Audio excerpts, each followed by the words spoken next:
अखिलेश यादव का बयान, देवरिया जिले में हुए जघन्य हत्याकांड में सही कार्रवाई होने की बजाय दो जातियों की राजनीति हो रही है, जिस पर बोले अखिलेश यादव। अखिलेश यादव ने कहा कि मैं ऐसी कोई बात नहीं कहना चाहता हूं जिससे कोई माहौल बिगड़े, लेकिन ये बात आप लोगों को स्वीकार करनी पड़ेगी कि सबसे ज्यादा जातिवादी अगर कोई पार्टी करती है तो वह भारतीय जनता पार्टी है। उस घटना में भी लाभ लेना चाहती है, जबकि पूरी की पूरी गलती भारतीय जनता पार्टी सरकार की है। कभी कोई पूछे जाकर कि जो पीड़ित परिवार है उन्होंने कितनी बार प्रशासन के पास जाकर दरख्वास्त की, कोई ऐसा अधिकारी नहीं था जिससे न्याय के लिए परिवार ना मिला हो, लेकिन न्याय नहीं मिला। अगर कोई जिम्मेदार है न्याय ना देने के लिए तो वह भी इस घटना का अपराधी होगा। लेकर चला गया, क्या कहेंगे? वो कल हमारा आयोजन है, उसके लिए नेताजी यहाँ के परिवारों से जुड़े रहे और नेताजी वो नेता रहे जिन्होंने लोकतंत्र, समाजवाद और सेकुलरिज्म को बचाने का काम किया।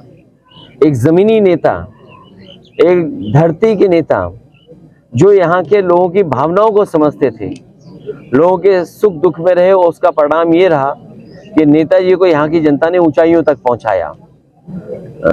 हम लोग उन्हें याद करते हैं और ऐसे नेता कभी कभी धरती पर आते हैं।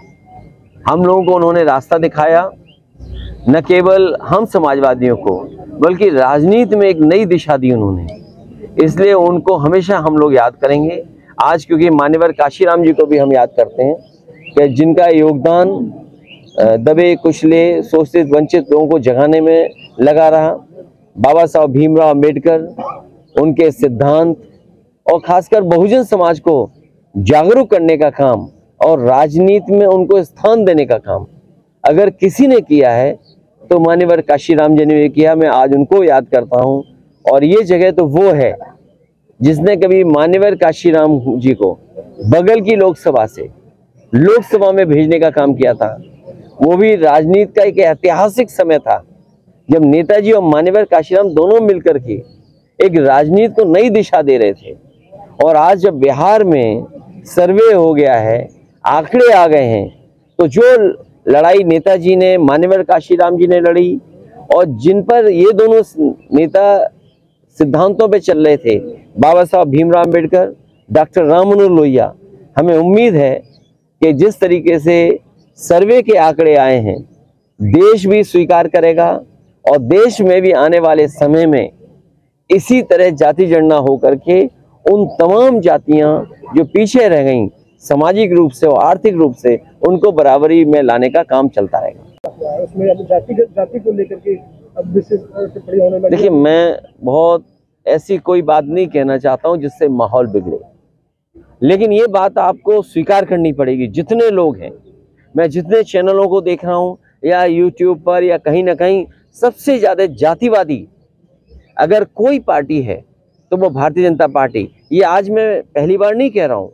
इससे पूर्व में भी मैंने कहा कि सबसे ज़्यादा जातिवादी पार्टी कोई है तो वो भारतीय जनता पार्टी है। उस घटना में भी लाभ लेना चाहती है राजनीतिक, और तब जब पूरी की पूरी गलती भारतीय जनता पार्टी की सरकार की है।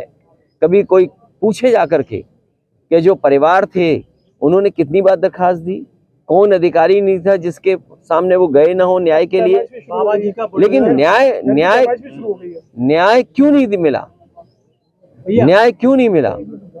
अगर कोई जिम्मेदार है न्याय न देने के लिए तो वो भी इस घटना का अपराधी होगा। भैया, बाबा जी का बुलडोजर हर जगह पहुंच जाता है। मैनपुरी के पूर्व जिला पंचायत अध्यक्ष रहे आशु दिवाकर, जिन्होंने एक गरीब की जमीन, करोड़ों रुपए की बेशकीमती जमीन कब्जा ली, उसके खिलाफ मामले हत्या भी हुई, अभी तक कोई कार्रवाई नहीं हुई है। वो घटना एक सीधे साधे भोले भाले किसान के साथ धोखा होना। एक सीधे साधे इंसान से आपने जमीन खरीदी, एक चेक दे दिया और उसके बाद उस भोले भाले इंसान से ये कहा आपने, किसान से, कि चेक में कुछ लिखने में गड़बड़ी हो गई। आपने उससे 6 करोड़ का वापस ले लिया और उस चेक को फाड़ दिया आपने। इससे ज्यादा कानून व्यवस्था को लेकर के जो जीरो टॉलरेंस की बात हुई थी, क्या हो सकता है बताओ? और फिर वो बचा कौन रहा है उसको? मुख्यमंत्री खुद बचा रहे हैं, डिप्टी सीएम खुद बचा रहे हैं। जिसको मुख्यमंत्री बचाएगा उस पे क्या अन्याय होगा, क्या न्याय मिलेगा उसको, परिवार को? वो सोचो। ये जो घटना कानपुर वाली है, इसमें कोई और नहीं बचा रहा है, मुख्यमंत्री और डिप्टी सीएम बचा रहे हैं, क्योंकि उनकी जानकारी में ऐसी घटना हुई है। और सोचो, वो तो डॉक्यूमेंटेड है, आपने चेक दिया, आपने चेक वापस ले लिया, रजिस्ट्री में उस चेक का नंबर है, उसके बावजूद भी आपको क्या चाहिए सरकार को? सोचिए, 5 राज्यों में चुनाव का ऐलान किया जा रहा है। अब हम और आप लोग बैठे हैं यहाँ, तारीख आ गई होंगी जहाँ समाजवादी पार्टी का संगठन है, समाजवादी पार्टी वहां पर बीजेपी को हराने के लिए काम करेगी। कांग्रेस बहुत जल्दी मैं समझता हूँ उसका भी निर्णय हो जाएगा। चाचा ने कहा था कि जो सांसद डिम्पल यादव जी वो मंत्री से चुनाव लड़ेंगे, इसको लेकर के इसमें क्या खराब बात है भाई? पार्टी जब बैठेगी, तय करेगी। यहाँ समाजवादी पार्टी लड़ेगा, सवाल नाम का नहीं है, समाजवादी पार्टी लड़ेगी। अच्छा, इजराइल और हमास में जो युद्ध चल रहा है उसमें कुछ देश तो इजराइल का समर्थन कर रहे हैं और जिसमें भारत भी है।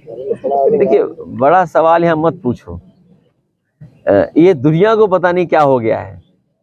कहाँ रशिया यूक्रेन में घुस गया, यहाँ एक ही रात में सोचो कहाँ क्या हो गया।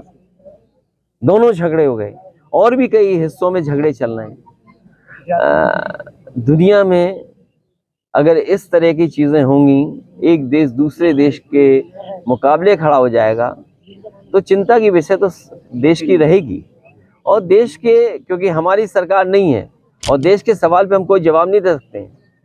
ये सरकार जो निर्णय लेना चाहती है, सरकार निर्णय ले अपना, लेकिन वॉर न हो कहीं भी। जाति जनगणना की बात यूपी में खासकर बीजेपी हमेशा स्पष्ट अपनी बात नहीं रखती है, बस्ती नजर आती है, क्या वजह? कोई बस्ती नहीं है, बीजेपी भी स्वीकार करेगी, आप देखिएगा। और स्वीकार नहीं करे तो देखना आप, उसमें जो पीडीए के लोग हैं जाति जनगणना को लेकर के बहुत खुश हैं। क्या कहेंगे परिवार दुख है इस बात का कि धार्मिक आयोजन हो, सरकार की जानकारी में हो, उसके बावजूद भी सुरक्षा न देना और इंतजाम न करना, ये सरकार की लापरवाही है। और उसके साथ साथ जो गांव के लोगों से बातचीत करने पर जानकारी मिली है कि यहाँ पर पहले से ही पर्यटन विभाग का कार्य चल रहा था और पर्यटन विभाग जानबूझ करके गहरे गहरे गड्ढे खुदवा रहा था। और इतने गहरे गड्ढे खुदे हैं कि जो लोग इस धार्मिक आयोजन में आए उन्हें जानकारी नहीं थी कि आगे कितना गहरा गड्ढा है, जिसके कारण जब वहाँ पर लोग गए तो कई लोग डूब गए और जिसमें 3 लोग नहीं निकल पाए, 3 लोगों की जान गई, एक बच्चे का इलाज हुआ और उसकी जान बच गई। सवाल ये है कि अगर सरकार का वहाँ कार्यक्रम चल रहा था या कोई कार्य योजना थी तो बोर्ड क्यों नहीं लगाया? और सरकार के लोगों की जिम्मेदारी बनती थी जानकारी देने के लिए लोगों को कि यहाँ पर पहले से कार्य चल रहा है, इस क्षेत्र में आप ना आगे बढ़ें या इस क्षेत्र में ही आप अपना धार्मिक कार्यक्रम कर लीजिए। ये सरकार तो वो है जो दावा करती है कि धार्मिक आयोजनों की पूरी सुरक्षा का इंतजाम होगा। इससे पहले भी मुझे याद है, मैं मेरठ के कांवड़ियों के परिवारों से मिला था, जिन कांवड़ियों के परिवारों के सदस्यों की जान गई, वहाँ पर भी पूरी लापरवाही थी, क्योंकि सरकार के मंत्री, मुख्यमंत्री खुद, प्रमुख सचिव गृह, डीजीपी या सुरक्षा को लेकर के सब इंतजाम किए गए थे। और यहाँ तक कि मुख्यमंत्री खुद फूल बरसा रहे थे, उसके बाद जान चली गई।